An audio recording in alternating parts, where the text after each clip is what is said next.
Hello বন্ধুরা, চলে আসলাম আজকে একটা মাছ পাতার রেসিপি নিয়ে। আর আমার রান্নাঘরে আপনাদেরকে সবাইকে স্বাগতম, অপর্ণা রান্নাঘর।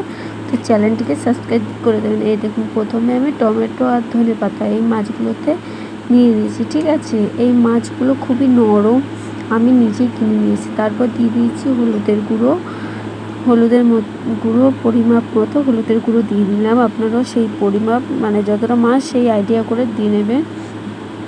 তারপরে দিয়ে নেব আমি লঙ্কার গুঁড়ো। এই যে লঙ্কার গুঁড়ো, আমি মানে যে যেরকম ঝাল খাবে সেই অনুযায়ী লঙ্কার গুঁড়ো দিয়ে নেবে। ঠিক আছে, তো চলো, লঙ্কার গুঁড়োটা দেওয়া হয়ে গেলে, আমরা যেহেতু ঝাল বেশি খাই তাই বেশি করেই দিলাম। তারপরে দিয়ে দেবো নুন, স্বাদ মতো নুন। এই মাছে নুন দেওয়া থাকে যেহেতু, যার জন্য আমি অল্প করে নুন দিলাম। ঠিক আছে, বেশি একটা দিলাম না। তোমরা তোমাদের স্বাদ মতো নুন দিয়ে দিও। নুনটা দেওয়া হয়ে গেলে আমি দিয়ে দেবো তেল। এই যে সর্ষের তেল দিয়ে দিচ্ছি আমি, সাধারণ সর্ষের তেল দিয়ে আমি এটাকে ভালোভাবে ম্যারিনেট করে নেব।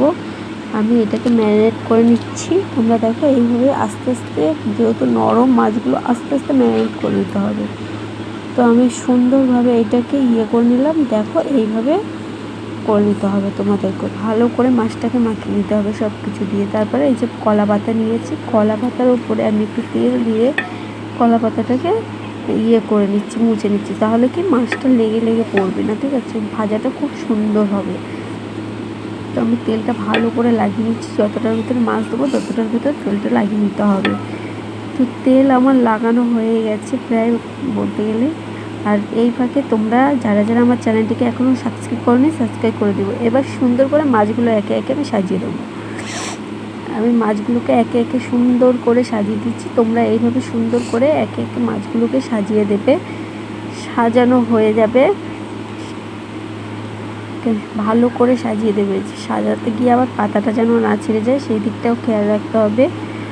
এবার এইভাবে সুন্দর করে আমি সাজিয়ে নিচ্ছি।